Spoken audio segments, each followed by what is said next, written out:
ایک بار درود شریف بول اللہم صلی علی اللهم صل على سیدنا و مولانا محمد مبارک وسلم وعلى آله الصلاۃ والسلام علیک یا رسول اللہ صلی اللہ تعالی علیہ وسلم۔ بسم اللہ الرحمن الرحیم۔ اس تعلق سے یعنی رضاعت کے تعلق سے کافی مسائل بیان ہو چکے، اب آخری یہ مسئلہ ہے، یعنی ایک دو اور بچے ہیں۔ یہ حقیقی جو نسبی رشتہ ہے، تو جو نسبی رشتے کی وجہ سے جو حرمت ہمیشہ رہتی ہے، تو دودھ کی وجہ سے بھی جو رشتہ رضاعت ہے وہ حرمت بھی ہمیشہ رہے گی، یعنی ختم نہیں ہوگی۔ جیسے دو بہنوں کا جو رشتہ ہے وہ حرمت تو ہے، لیکن وہ کب تک؟ جب تک وہ ایک نکاح میں ہے یا نکاح میں نکل جائے اور عدت سے بھی نکل جائے تو پھر اسی کی دوسری بہن سے شادی ہو سکتی ہے، یا کسی غیر کے حق کی وجہ سے۔ تو بہت سی صورتیں ایسی ہے کہ حرمت دائمی نہیں رہتی، لیکن رضاعت کی جو حرمت ہے وہ بھی ہمیشہ کے لیے قائم ہے، جیسے حرمت مصاہرت۔ کسی عورت سے نکاح کیا اور ایک عورت نے آ کر کہا میں نے تم دونوں کو دودھ پلایا ہے، یعنی شادی ہو گئی، اور کسی نے آ کر کہا کہ تم دونوں کو تو میں نے دودھ پلائی ہے شادی کے بعد، اگر شوہر یا دونوں یعنی میاں بیوی، یا تو صرف شوہر یا دونوں میاں بیوی اس کے کہنے کو سچ سمجھتے ہو تو نکاح فاسد ہے۔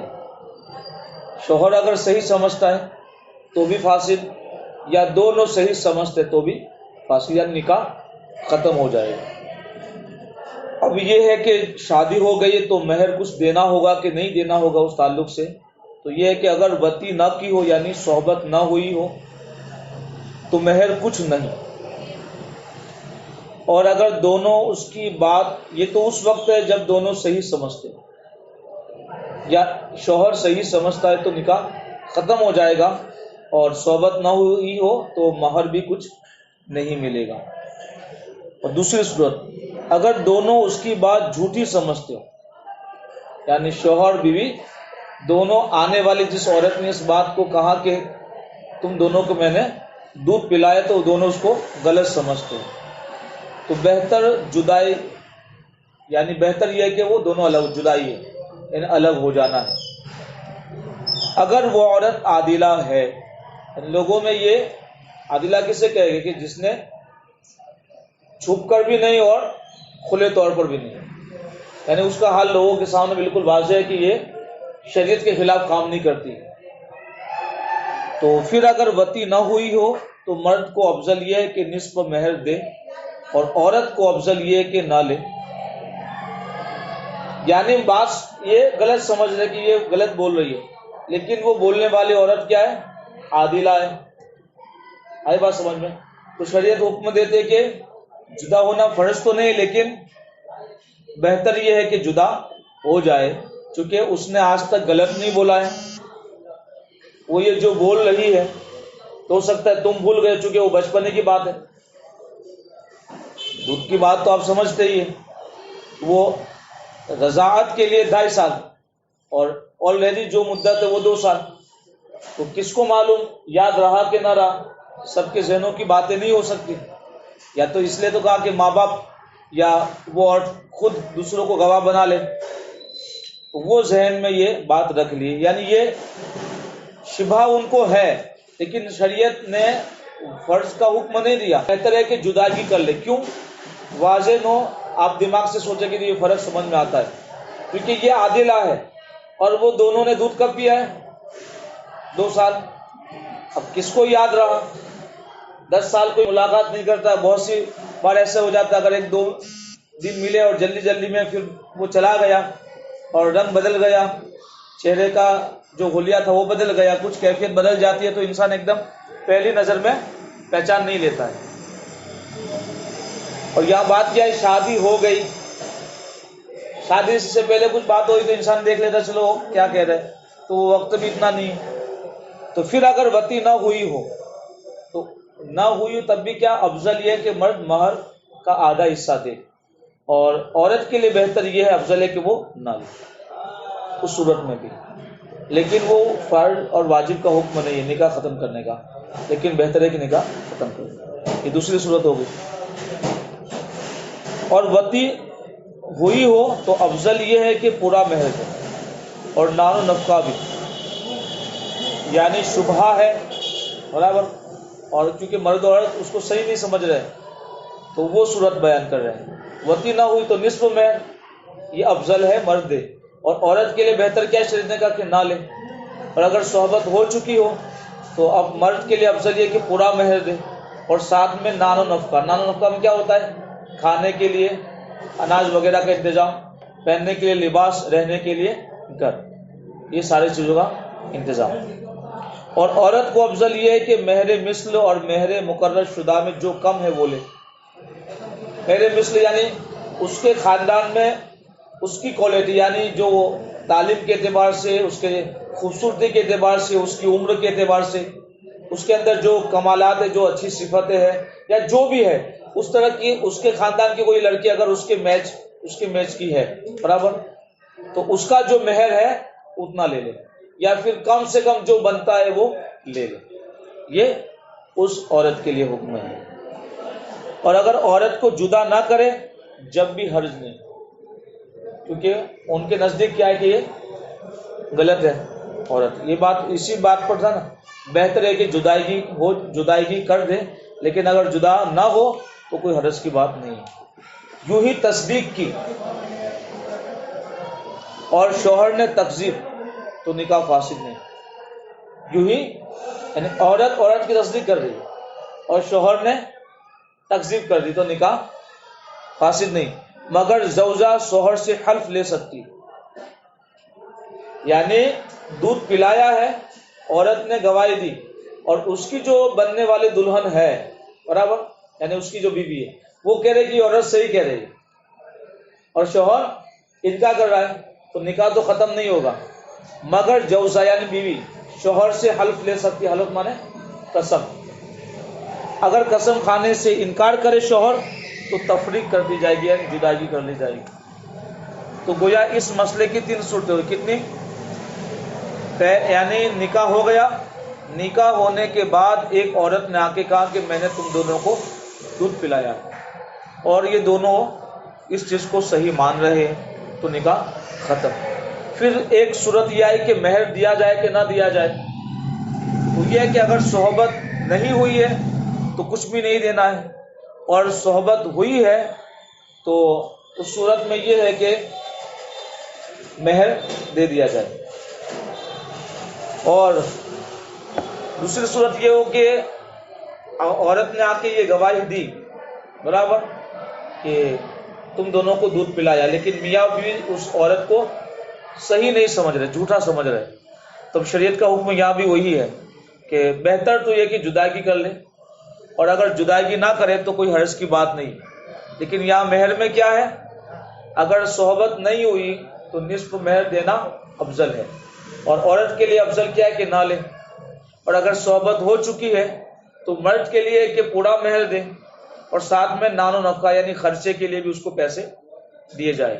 اور بیوی کے وہ شریعت نے حکم یہ دیا کہ جو کم سے کم مہر بنتا ہو، یا اس طرح کی کسی خاندان کی لڑکی کا، یعنی اس کے اور جو اس کی بیوی ہے، اس بیوی کی جو خاندان کے رشتہ دار میں سے کوئی لڑکی ہو برابر، سگے چچا کی برابر یا پھوپھی وغیرہ، تو اس لڑکی یعنی اس طرح کی کوئی عورت کا مہر جو ہوگا وہ اس کو لے لے تو اچھی بات ہے، نہ لے تو اس کی مرضی. شوہر کو تو حکم دیا لیکن اس کے لیے بہتر ہے. تو یہ 2 صورت. اور تیسری صورت یہ نکلی کہ اس کی بیوی کہتے کہ یہ عورت صحیح ہے اور اس کا شوہر یہ کہہ رہا ہے کہ غلط ہے. بیوی نے تصدیق کی اور شوہر نے تکذیب کی تو نکاح فاسد نہیں ہوگا. مگر شریعت نے ایک آپشن دیا کہ عورت یعنی بیوی اس کی اپنے شوہر سے قسم لے سکتے کہ تو قسم کھا کے اس عورت کا تم نے دودھ نہیں پیا ہے. تو اگر قسم کھا لے تو کوئی مسئلہ نہیں، لیکن اگر قسم نہ کھائے تو پتہ چلا کہ اس کے دل میں قوت ہے، قسم کھانے میں کیا صحیح بات نہیں. تو قسم کھا لے ٹھیک، اگر نہیں کھائے گا تو پھر جدائی کر دی جائے گی. آگے بس. عورت کے پاس دو عادل نے شہادت دی. عورت کے پاس دو عادل نے شہادت دی اور شوہر منکر ہے. شوہر کیا کرتا ہے؟ اس بات کا انکار کر رہا ہے. مگر قاضی کے پاس شہادت نہیں گزری، پھر یہ گواہ مر گئے یا غائب ہو گئے تو عورت کو اس کے پاس رہنا جائز نہیں. اصل میں حکم کا معاملہ ہے، شریعت. چونکہ وہ بدماش مان لیا، اس کو بدماشی کہا جائے گا، بیکار. جب دو عادلوں نے گواہی دے دی برابر اور شوہر نے انکار کیا، دو عادلوں نے کیا گواہی دی؟ اسی چیز کی کہ تم دونوں کا مسئلہ کیا ہے؟ رضاعت کا. چونکہ رضاعت کی گفتگو دودھ کا، یعنی تم دونوں نے کسی عورت کا دودھ پیا ہے، تو کیا ہوئے بھائی بہن؟ یعنی گویا رشتہ تمہارا صحیح نہیں ہے. عورت کے پاس دو عادلوں نے شہادت دی اور شوہر منکر ہے، مگر قاضی کے پاس شہادت نہیں گزری. قاضی کے پاس انہیں جانا چاہیے تھا، چونکہ شوہر انکار کر رہا ہے. اور یہ معاملہ چاہے شریعت کے اعتبار سے قاضی پر کو شریعت نے پاور دیا ہے کہ جہاں نکاح کا معاملہ بنتا نہ ہو تو کوئی ایسی مجبوری ہو تو نکاح وہ ختم کر سکتے. تو قاضی کے پاس شہادت نہیں گزری تو قاضی فیصلہ کیسے کرے؟ قاضی صاحب. پھر یہ گواہ مر گئے، جو تھے وہ مر گئے یا غائب ہو گئے تو عورت کو شریعت نے حکم دیا کہ کسی صورت میں جائز نہیں، کیونکہ تیرے تک تو یہ علم آ چکا کہ یہ شوہر بننے کے لائق نہیں، یعنی شوہر ہو ہی نہیں سکتا، دودھ کا رشتہ ہے. صرف دو عورتوں نے قاضی کے پاس رضاعت کی شہادت دی اور قاضی نے تفریق کا حکم دیا تو یہ حکم نافذ نہ ہوگا، کیونکہ صرف عورتوں کی گواہی کافی نہیں ہے. آخری کسی عورت کی نسبت کہا کہ یہ میری دودھ شریک بہن ہے. کسی عورت کی نسبت کہا کہ یہ میری دودھ شریک بہن ہے، پھر اس اقرار سے پھر گیا. یعنی کسی مرد نے کسی عورت کے بارے میں کہا کہ وہ میری دودھ شریک بہن ہے، پہلے تو کہا، پھر اس اقرار سے وہ پھر گیا، اس کا کہنا مان لیا جائے گا. اگر اقرار کے ساتھ یہ بھی کہا کہ یہ بات ٹھیک ہے، سچی ہے، صحیح ہے، حق وہی ہے جو میں نے کہہ دیا، تو اب اقرار سے پھر نہیں سکتا. آگے بات، پہلے تو کہا تھا لیکن پھر وہ اقرار سے کہا کہ نہیں میں نے ایسے ہی کہہ دیا تھا، تو بات بھی مان لی جائے گی. لیکن اقرار کے ساتھ یہ بھی کہا کہ یہ بھی بات ٹھیک ہے جو میں نے پہلے کہی تھی. اقرار تو کرتا ہو کہ وہ ہے نہیں، لیکن ساتھ میں کیا کہا کہ وہ سچی بات ہے جو میں نے پہلے کہی، وہ میری دودھ شریک بہن ہے، حق وہی ہے جو میں نے کہہ دیا، تو اب اقرار سے وہ پھر نہیں سکتا. اگر اس عورت سے نکاح کر چکا تھا، اب اس قسم کا اقرار کرتا ہے تو جدائی کی کر دی جائے گی. یعنی اس سے شادی ہو چکی ہے تو اب اس نے اقرار کے ساتھ یہ بھی کہا کہ وہ جو پہلے بات میں کہ وہ دودھ شریک بہن ہے، تو یہ کہہ کہ نہیں ہے تو بات اس کی نہیں مانی جائے گی، ایک بار اس نے کہہ دیا. اور عورت اقرار کر کے پھر گئی، عورت نے یہ کہا کہ وہ میرا دودھ شریک بھائی ہے، اگرچہ اقرار کو اصرار کیا کہ تو وہ کہہ دی تھی اور ثابت رہی تو اس کا قول بھی مان لیا جائے گا.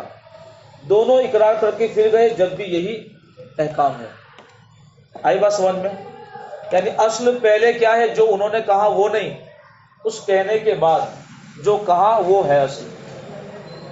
یہ اس لیے کہ یہ رشتے ہیں اور رشتوں کے مسائل میں کبھی کبھی لوگ